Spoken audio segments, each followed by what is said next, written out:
In a time where brand new video games are being released more than ever, there's still something really special about jumping back into one of the greatest games from your childhood.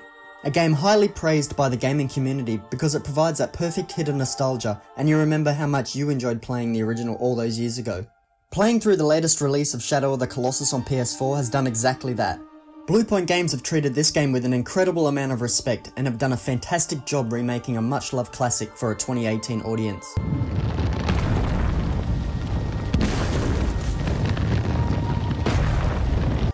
The main plot of the game is fairly simplistic and streamlined, which is definitely part of what makes it so great. There is no unnecessary filler or plot padding. You are informed of the core plot and know the end goal you're working towards within the first 10 minutes of booting it up. You play as the Wanderer, a young boy that has travelled to a mysterious land on the back of his horse. Upon arriving at the Forbidden Lands, it is revealed that he is attempting to revive a deceased young girl and is seeking assistance from an ominous spirit known as Dorman. Dorman informs the Wanderer that if he is able to defeat the 16 colossi located inside the Forbidden Lands, he will revive the young girl. This sets in motion the simple yet addicting gameplay loop that makes up the whole game. Dorman informs you which colossus you'll be taking on, you locate its general position using the light in your sword, then you traverse the environmental puzzles until you locate the colossus you're after, then the fun part begins.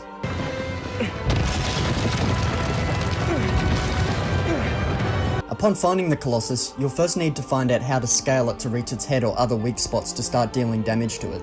Some will require you to locate and damage a weak spot that stuns the Colossus, allowing you to climb up, while others have you analyze and use the environment to trick or trap the Colossus first.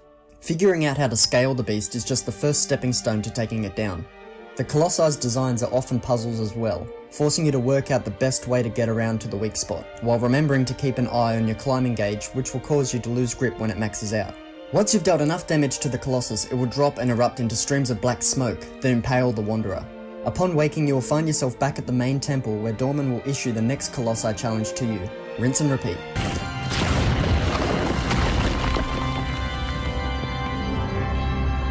This new PS4 release is a complete remake built from the ground up by the team at BluePoint Games, assisted by Sony Japan.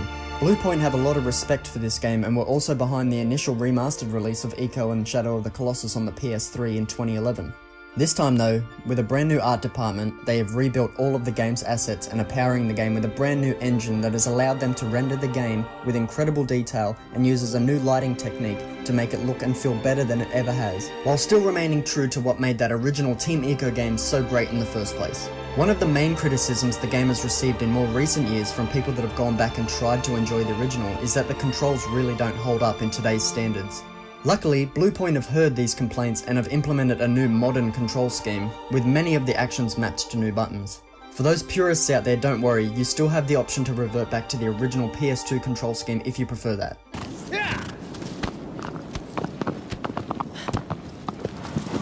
Even though the control scheme has been updated, I still had some issues controlling the character in-game that I've had in every release of Shadow of the Colossus.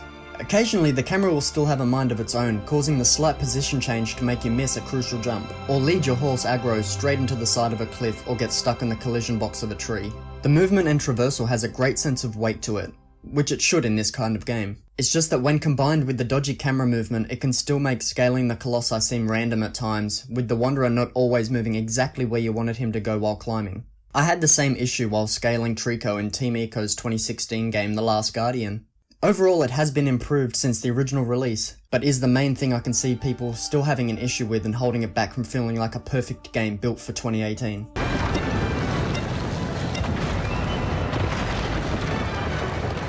As with many of Sony's first-party releases of recent years, the Shadow of the Colossus remake features a photo mode that can be initiated at any point during gameplay. It allows you to freeze the game, reposition the camera, apply filters and effects to the shot, and make some absolutely stunning screenshots. And you'll likely be doing this a lot. This remake is absolutely gorgeous. The textures inside of the stone temples, foliage, and the skin and fur of the Colossi when combined with the brand new lighting and physics systems are amazingly realistic, and one of the sharpest looking games the PS4 has on offer. For those playing on a PS4 Pro system, BluePoint have implemented two gameplay options that can use and harness the additional power of the PS4 Pro system to customize your gameplay experience.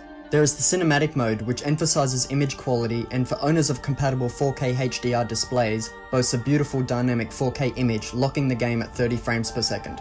Or there's the performance mode, which delivers an extremely fluid frame rate locking the game at 60 frames per second. BluePoint have done an incredible job of bringing Shadow of the Colossus to the PS4, making it accessible to a whole new generation of people that didn't get to experience the original. It runs better performance-wise here than it ever has, and its attention to fine detail makes it one of the best looking PS4 titles to date. BluePoint have managed to make the game world look just how teenage me imagined it in my head, but looking back and comparing this release to the PS2 version, you'll see it's come leaps and bounds visually. It is slightly let down by the controls that still aren't perfect, but after a couple hours with the game you will quickly get used and adjust your playstyle accordingly. This remake has showcased how great BluePoint are as a studio, showing that they aren't just a port house but can remake games from the ground up. It has me quite excited to see what they're working on next. Just want to give a big thanks to the folks over at PlayStation Australia for supporting us and providing an early review code for this review. Have you played Shadow of the Colossus before? Let me know what you're excited to see in this remake, and if you haven't, is it something that you're keen to try out? Let me know in that comments section below, and be sure to hit that subscribe button to stay up to date with all our next reviews. This is Joel from ANIGAME, and I'll see you in the next video.